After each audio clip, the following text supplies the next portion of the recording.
Light up the world, you step down into darkness. Open my eyes, let me see you that made his one adore. All that love spent with you. Lift your voices, church, let's sing. Here I am,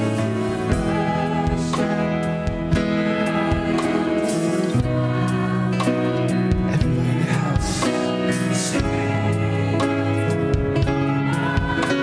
We're all together.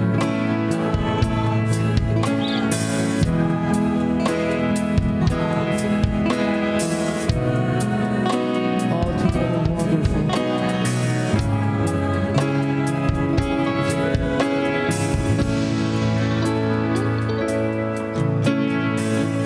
King of all days.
church.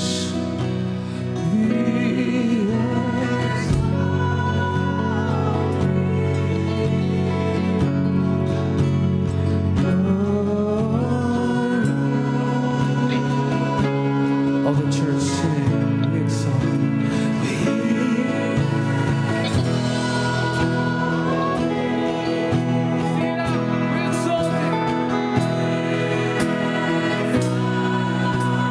Fill this house with your love for Jesus.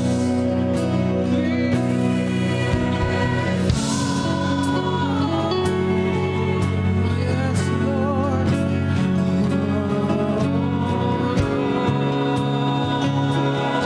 Sing it one more time, we exalt Thee. In the middle of the storm, Lord, we exalt Thee. Doesn't matter what the world says, Lord, we exalt Thee. Somebody needs to say this morning. Somebody needs to have faith and say, somebody needs to forget about His promise and just sing this. We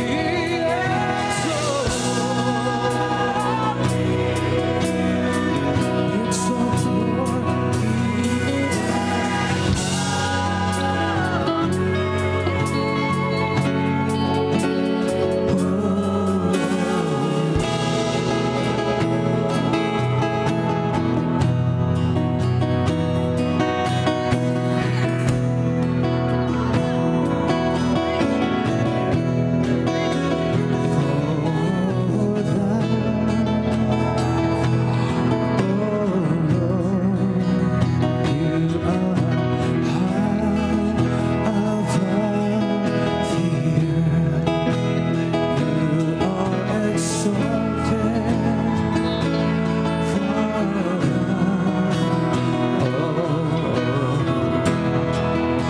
More than cancer, He's exalted.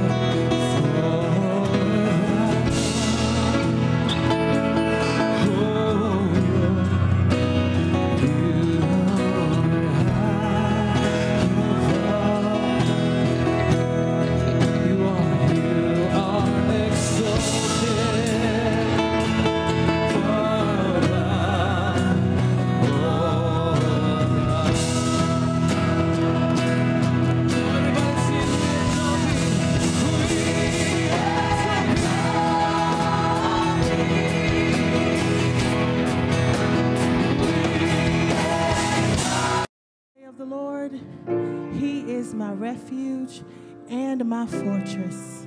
My God, in Him will I trust.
Jesus. You are the song in my heart, Jesus. Jeremiah said he's the wheel in the middle of a wheel, Jesus. He's the rock in a weary land, Jesus. He's a shelter in the time of storm, Jesus. He's Jehovah Jireh, my provider, Jesus. He's Jehovah Shalom, Jesus. He gives me peace, Jesus. Oh, Jesus, you are my only refuge. During the most tragic times in my life, He was my light. He stretched out His nail-pierced hands, and like He promised in His word, He would never leave me. He held me close, and never, never, never, never, never, never, never, never, never, never, He never let go. Jesus, you are my only refuge. During these times, you are my light. Stretched out my hands,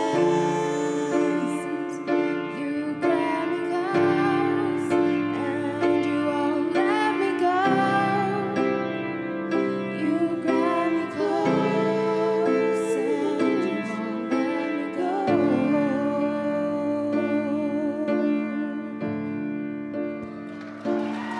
Dear Evans.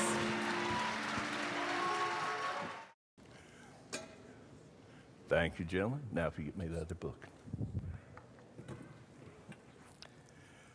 I'm doing this way because it's the way I started it, and it seems to be comfortable for me and comfortable for the congregation since it's teaching.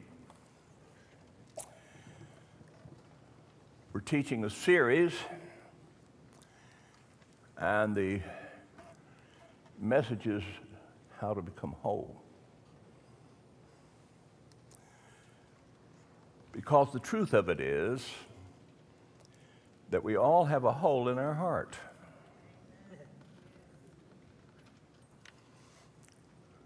First of all, we were wounded by sin. We were conceived in iniquity, and sin dominated the earth and planet we were born in.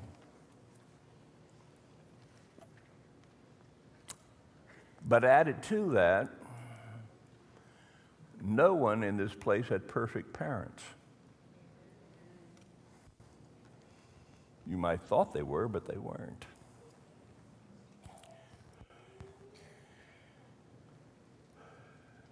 And we all have inside of us, all adults,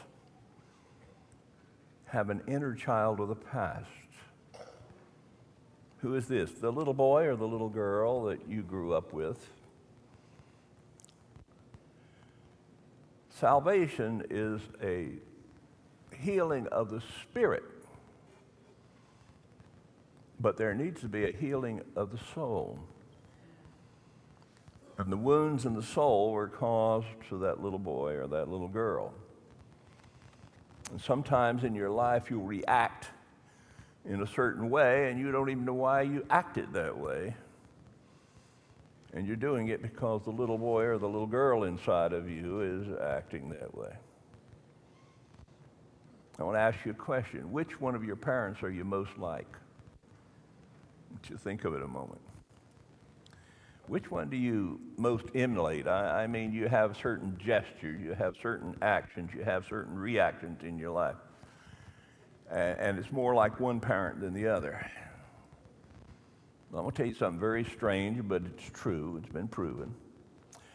You're most like the parent you liked the least. The reason is because you're trying to get the attention of the parent you want the most. So if Daddy acted a certain way and I want Mama, then I act like Daddy acted, even if I don't like it. or if I act like mama in all my means, it's because I really wanted a daddy. And mother married him for some unearthly reason. I don't know why. But if I act like that, maybe I'll get his attention. Well, that's a pretty proven scientific fact. We're supposed to look today at the needs of the wife or the woman. I'm still not going to do that. I'm going to put that off another week, if you don't mind. That was supposed to be this time because the women were out last time, and as I told those that were here, you wives, check on where your husbands were, whether they were in church or not last week while you were gone. They were either taking care of the children or they were out with their girlfriends, so you find out which, okay? But they should have been in church. I said what a man needs, first of all, is a personal relationship with God. The greatest need of a child is a spiritual father and mother. Not a rich one, not a smart one. The greatest need of every child is to be born into a household where there's praying families, praying mother and dad, and they're seeking God's blessing for their children.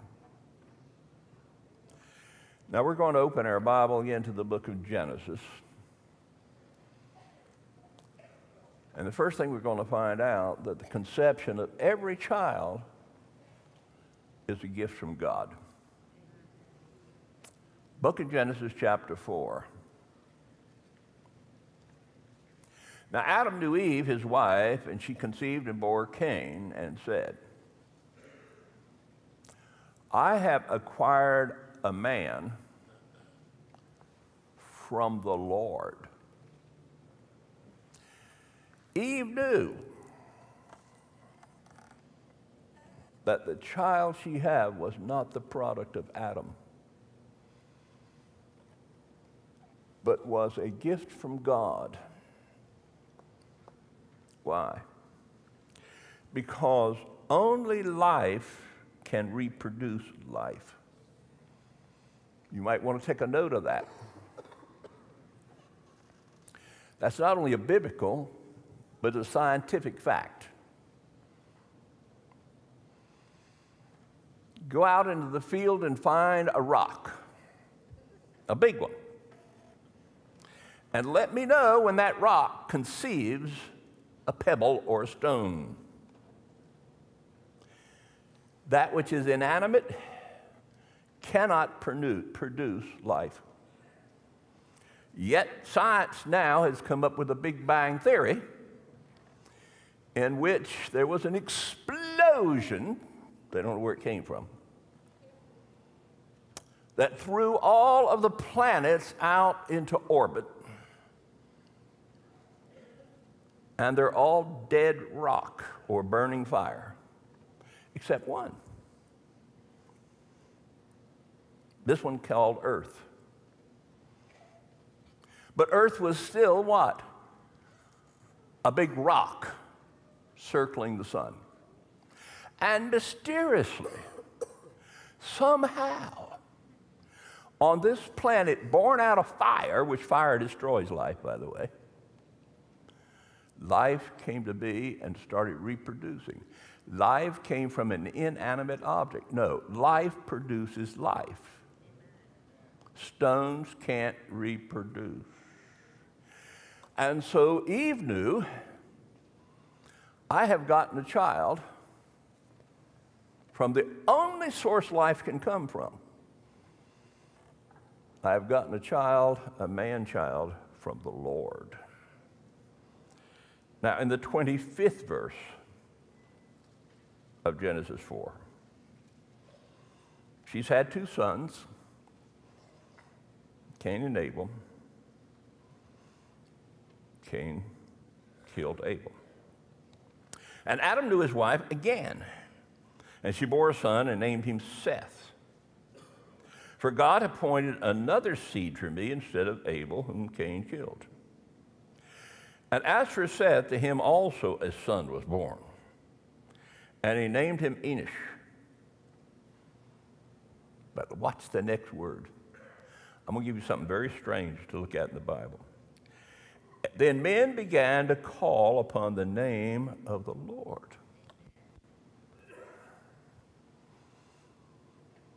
Then men began to call upon the name of the Lord, with Enosh was born.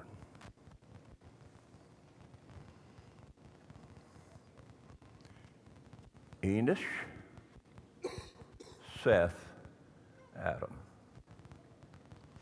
Enosh is the third generation. I'm going to give you a Paul Willis theory. Mark it down. Paul Willis theory. God is the God of Abraham, Isaac, and Jacob. Jacob becomes Israel, the prince with God. And until Jacob is born and becomes Israel, God only has individuals. He doesn't have a people. But the people come when? Abraham, Isaac, in the third generation. The grandchildren. Turn to me to the book of Ruth. Ruth chapter 4.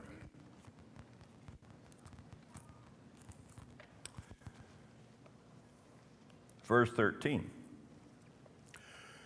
So Boaz took Ruth, and she became his wife. And when he went into her, first time, the Lord gave her conception, and she bore a son. Then the women said to Naomi, "Blessed be the Lord who has not left you this day without a close relative, and his name be famous in Israel." Boaz has a son through Ruth. His name is Jesse. Jesse has a son. His name is David, king of Israel. From Adam through Seth, we had a family. From Boaz to Jacob to David, we have a kingdom. When does the kingdom come? In the third generation. I started a book one time. I need to go back and finish it, called The Third Generation Blessing. Now, Pastor, turn with me to Proverbs, the 17th chapter, the 6th verse. Proverbs 17:6. Children's children are the crown of old men, and the glory of children is their father. What's the crown of the old man? The children's children. You see, it takes a union of a spiritual mother and father to produce a second generation who is going to hand down the blessing to the third generation. And the third generation is going to be what? A crown to old men. Yeah, I'm an old man. I got what the Bible calls hoary hair, or white hair. It says respect the white hair. Mary and I have 3 children. Each one of them are a blessing. But I'll tell you what, if you want to spend an hour with me and talk about my grandchildren, you better be looking for some pictures. You better be looking for a blessing to this man. Why? You're going to talk about your grandchildren forever. I'll talk about my grandchildren. We have 10 of them, and they're, oh, what a blessing. Pastor. Oh, yeah. You see, it took me 2 generations to learn how to be a father.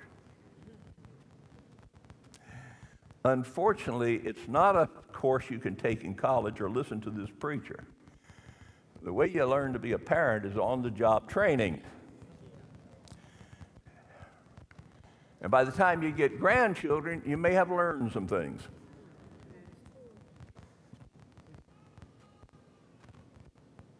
On the personal note, I could be home in my lounge chair. I really don't want to be disturbed. I got a big old leather chair, and I can lean back in it and put a blanket around my legs, and I'm warm and comfortable and cozy. And here comes Casey. He's our oldest grandchild. Right? He's a married man. He's already got one child that's a great-grandchild. He's got another one on the way. But guess what he does when he comes in? That big old fella will get on my lap, crawl up to me, put his old beardy face next to mine, and say, Pawpaw, I love you, Pawpaw. And this old man's heart goes, thumpity, thumpity, thumpity, thumpity, thump, thump, thump, thump, thump. And all grandkids will do it, from the littlest to the big one. Now, that's the blessing. That's the crown. Pastor, you're sharing too much personally. No, I want to tell you something. That's the blessing. A number of years ago, 30-something now, I guess, we had just finished this building called the Cathedral of His Glory. Pulled up front. And I had my son Dennis in the car with me. By the way, when people wonder where old Dennis and Lana? Well, they're still in Minnesota. Be home this weekend. Did it take that long for the funeral? Yes. I didn't understand it because I haven't been that way in there. But in Minnesota, the ground froze so deep, it froze down 4 feet in the permafrost, and they couldn't dig the grave.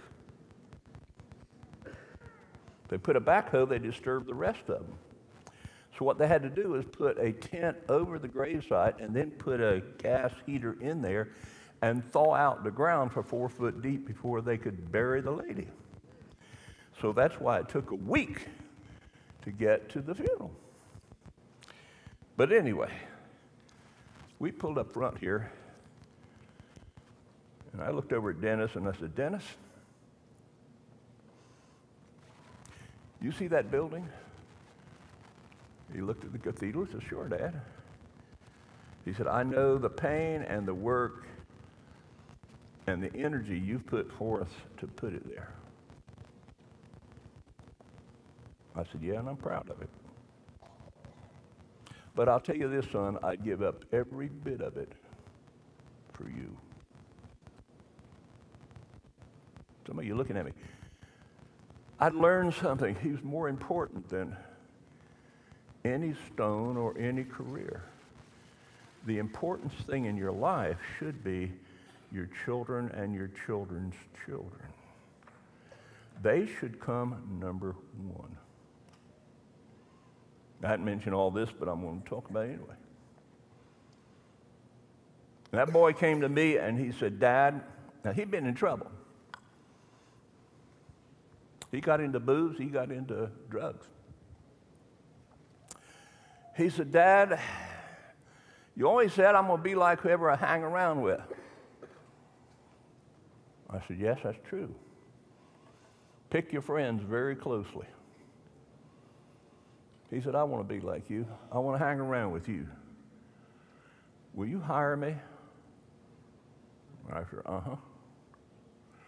Your first job is cleaning the toilets in the church building.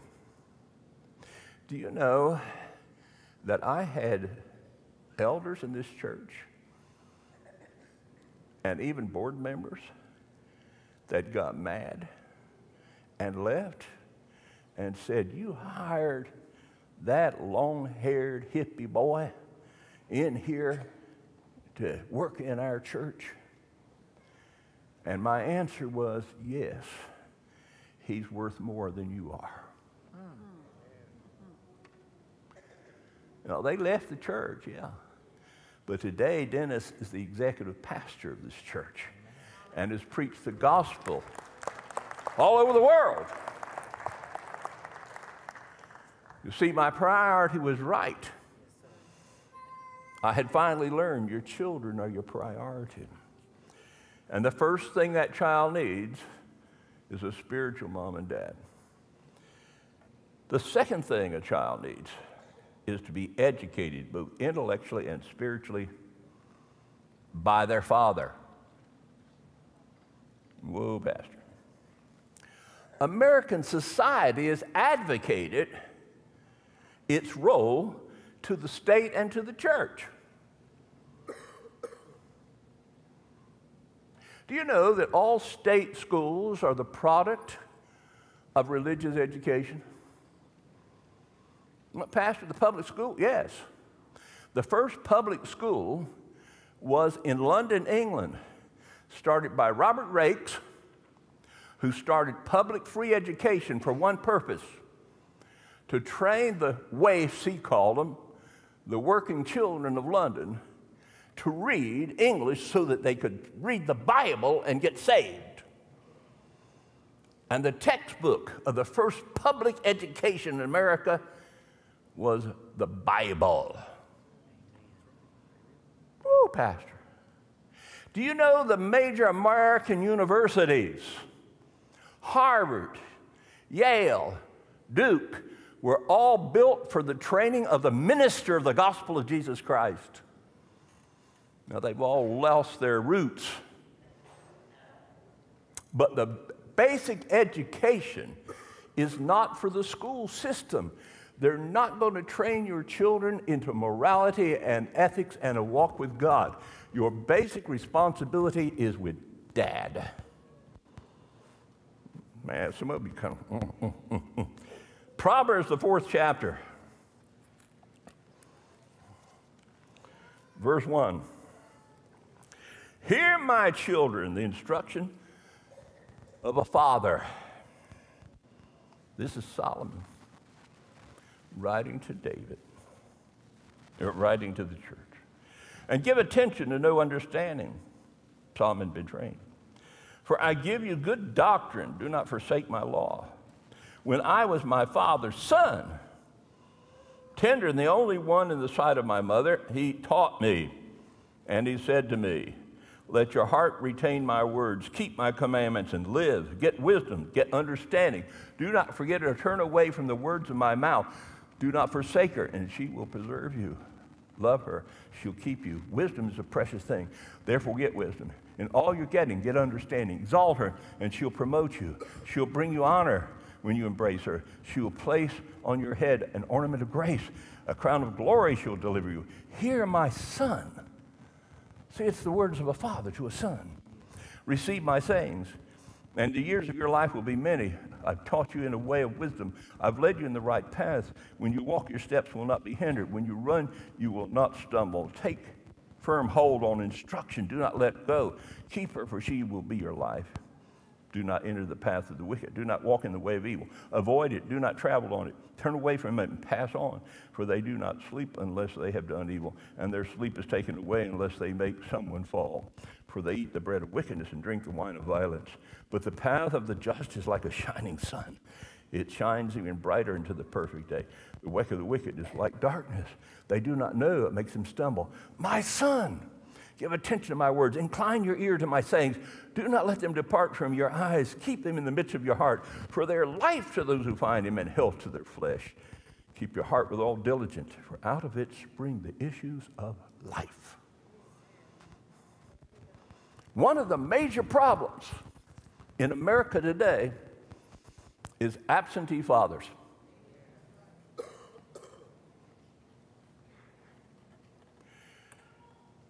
Where you find drug addiction, where you find alcoholism, where you find the society being ruined by those two things, you will find children without a father or with a father who's an alcoholic or a drug addict. Now, Pastor, 17% of all high school students in the United States of America are now using illegal drugs. It's an epidemic in the United States. Where and why? Because they didn't have a father's instruction. Because the society has failed them. I'm going to say it even though I'm pastor of an interracial church, the largest in the city. It's a major problem in the African American community, the absentee father.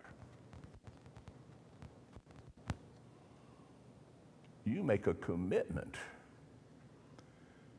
when you bring a child into this world. Whether you know it or not, you're in a covenant.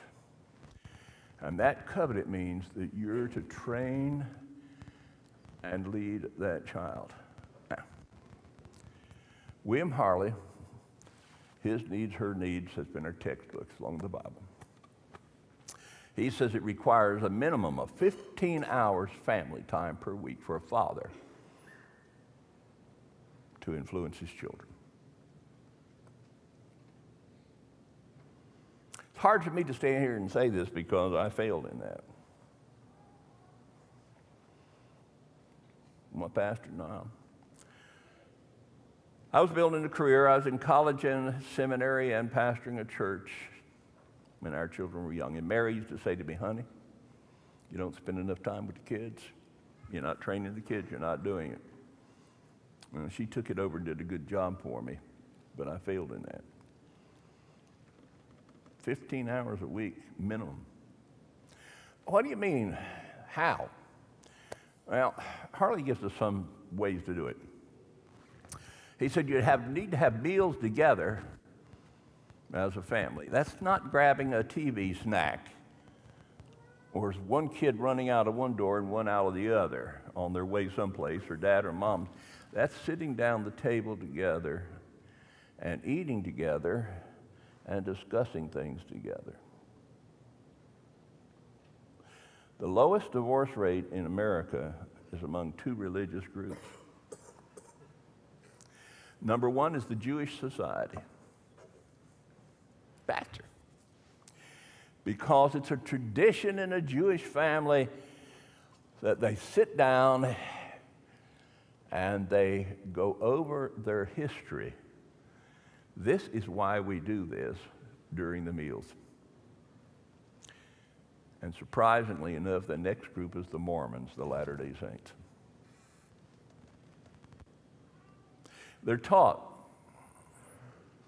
to have a family time. Every Mormon family has a time with Daddy when he teaches them the Mormon church doctrine. And then once a week, an elder will come to the house and sit down with the family and give them religious teaching. Secondly, walks, bike rides, outdoor recreation. You meet it with your kids. One of the things I lacked, never had a dad throw a ball to me, never played with me. He was busy. It was World War II. I understand all that. But understanding it don't mean that the child don't miss it. Number three, attending church service. We have so many, and every church in America, the Sunday school's big, and then the church attendance drops. You know why? Parents will drop their kids off and say, well, they need religious instruction, and put them in the Sunday school and then leave. Not stay for church. Well, Pastor, what do we do if I tell my children we're going to go to church or we need to go to church and they say, I don't want to? Well, I'll tell you what you do. You just say, our family goes to church. And after a while, they'll get like our kids and our grandchildren. They'll start liking it. They'll start begging you, hey, take me to church. I enjoyed it. Have family meetings. Playing board and video games together. Some of the playing video games, my word, I go to our grandchildren's house and that thing's going and get in there and they whip me every time. But some of you need to learn to operate. I mean, some of the parents, the kids are so smart you can't play with them because they know so much about a computer and you don't. Reading to the children. Children learn to read by having the parents read to them. There's little nighttime bedroom stories and so forth. Read to the kids. I'm absolutely floored of how few Christians read. You have to let me get on my soapbox a minute because I'm a writer. The only thing you can do that no other animal in the world can do is take an indirective writing and transfer it into a mental picture. No animal in the world can do that. Do you have to have the visual picture on television, or can you put it in your mind by reading something? I give away books to new timers. And I always ask them a question, what are you reading? And most of them will go, well, the Bible. No, they're not even reading the Bible. They're trying to find something that'll make me pleased.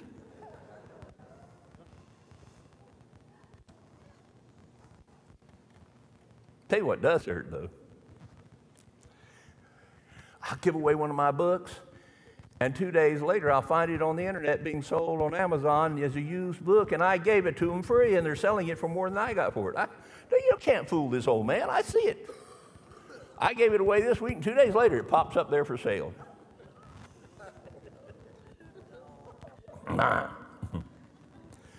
you need to read to the kids. For one thing, you'll learn how to read by doing it. No. I had a friend of mine, and he was in college and in seminary, and they had a test on the Old Testament. Well, he wanted to go out the night before because he was going to ask his girlfriend to marry him. So he didn't prepare and study for the test. He went out. And she told Earl she'd marry him. Earl Farley, remember? He aced the test. And his roommate said, how did you do that? He said, I read a children's storybook. And he learned more about the Old Testament reading that children's storybook than he would have by studying for the test.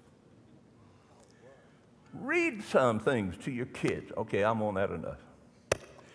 Helping your children with homework and financial planning.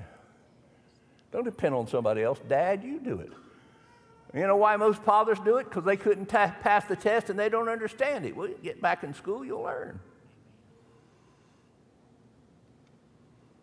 Financial planning. I'm good with that. You know why? My dad showed me how to keep a ledger. My dad showed me how to set up a budget. He hired a CPA to do his taxes when I was 15 years old, but paid him extra because he had that CPA sit down with me and explain the income tax at that time and help me fill out my own taxes. He taught me how to be a financial manager. Then there's family projects, household tasks, things you got to do. Father sits down and tells the kids how to do these things because they learn how to do it when they're with Dad. Number 2, Daddy, explain and set the rules. What? Saying, because I said so, that's not enough. Listen, if any child doesn't have boundaries, it doesn't know it's loved. You have to, Mary loves her chickens. She has a chicken yard and she has a fence around them because she wants to protect them from the coyotes and other things because she loves those chickens. Well, shouldn't you love your children enough to put boundaries around them? Turn with me to Exodus, the 13th chapter. Some say, Pastor, you're getting kind of bold on this stuff. Yeah, I need to. Exodus 13, verse 8. And you shall tell your son in that day, saying, this is done because of what the Lord did for me when I came out from Egypt. It'll be a sign to you on your hand as a memorial between your eyes, that the Lord's law may be in your mouth. And with a strong hand the Lord has brought me out of Egypt. You shall therefore keep his ordinance for this season from year to year. Dad, it wouldn't be a bad thing to sit down with your kids and say, you know something? This is what I did when I was a youngster, and I was wrong. It hurt me. But this is what I've been blessed with because this is what the Lord has done for me. Amen. And son, I don't want you to have to go through that stuff I went through. Hello? Amen. I got hurt by this. I don't. I never want to see one of my grandchildren driving a car like I drove one.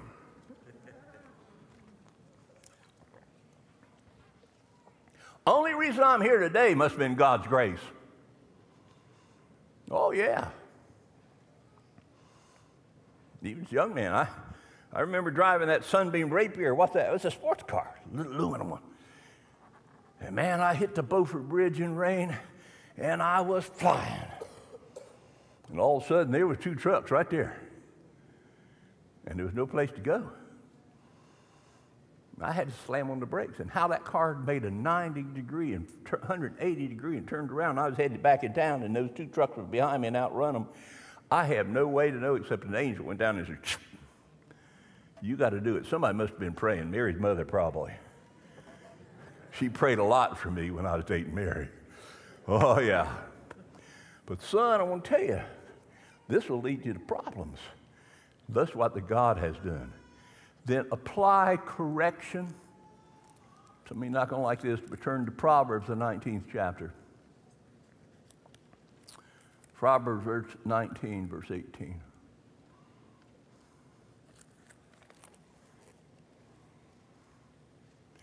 Chasten your son while there's hope. Do not set your heart on his destruction. Well, Pastor, you're going to say corporal punishment. Sometimes you have to apply the golden rule. That's the rule applied to the rear end. Now, I'm not talking about beating the kid, but in the early years, Harley says, and I agree,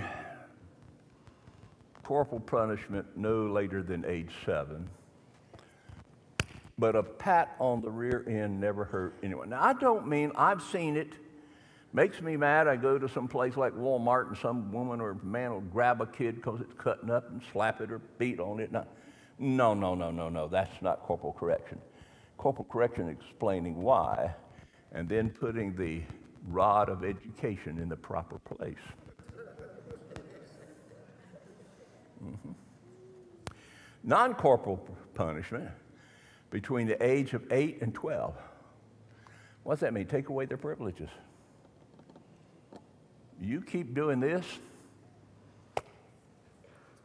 this is what's going to happen to you. I got some own lessons in my own private life that taught me a lot. I'll never forget, Mary and I were living in Benson, North Carolina. And I had my study upstairs, and we had a desk down in the hallway. And phone rang or something. I ran down the steps and like to broke my neck because my daughter Deborah had her books on the stairwell. And I said, Debbie, pick up those books. Well, when I went back, the books were still there. I said, Debbie, I don't want to speak to you again. If I have to speak to you again, I'm going to have to whip you, girl. I forgot about it. Something else happened. I came flying down the steps, and I broke my neck over books. And I said, Debbie, I told you, move those books. You don't move them, I got to whip you. I went back upstairs, the books were still in the stairway. And I'm up there studying, and all of a sudden, here's my daughter walking in, tears in her eyes. I said, what you doing? She said, Daddy, you promised me a whipping if I didn't pick up my books. And I didn't obey you. I'd rather have a whipping than have my daddy be a liar. I never forgot that. Her little bottom got a little light tap, but that's all. But, oh, yeah, there's a time to train them. Now, after 13, give them incentives. What do you mean? Well, if you do this and you do that right, then you get so and so. Give the child something to help them. But don't bring wrath to the child. What do you mean bring wrath? Turn to Ephesians, the 6th chapter, the 4th verse.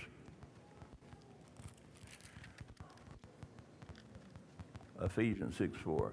And you fathers, do not provoke your children to wrath, but bring them up in the training and admonition of the Lord. Colossians 3:18.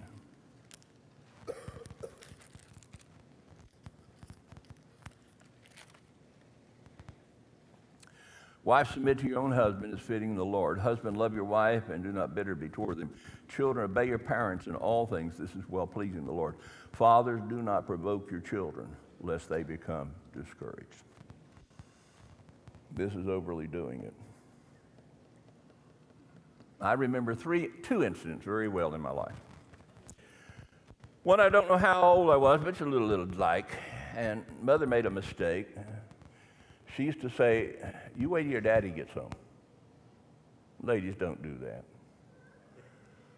Put a fear of daddy into the children. You're going to get whipped when daddy comes home. And then when daddy come home, she'd tell him everything I'd done in the last 4 weeks, get him good and mad. Now, he didn't have a leather belt. He had a Navy belt, and that was cord. You know, rolled up Navy belt. So he carried me into the bedroom and put me over the bed. And down came that cord, and out went the yow. Well, he came down a second time with the cord, and all of a sudden there was a yow in daddy, because I had a dog. Nip. And when Dad's hand came back, it was bloody, and a dog was hanging on it. And Dad had to go get to some sewing up on his wrist and a shot. And I sure did love that dog.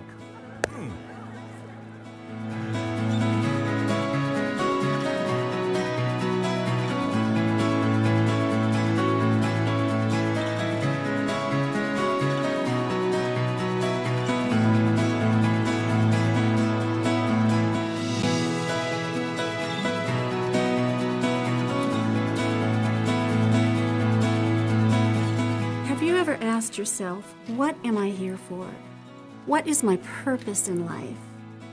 Have you gone day to day wondering or feeling like your life is without value and trying to find purpose in areas or in experiences or in relationships or in success, and you just are dissatisfied because you're not finding what you're looking for? I want to invite you to come to the Cathedral of His Glory. I want to tell you that God loves you and has a specific plan for your life, that you are not an afterthought, but you are in His forethought. And as you come and experience what He is, who He is, I'm not talking about religion. I'm talking about a relationship. A true God who created you, knows you, and accepts you for who you are. That's what church ought to be like. That is what the Cathedral of His Glory is like. I don't care what background you've come from. I don't care if you are rich or poor. I don't care if you're homeless. We accept and love people of all race, of all color, of all backgrounds, because that's the heart of God. And no matter what you're experiencing in your life today, we want to invite you to come and join with us and see that God has a plan for you.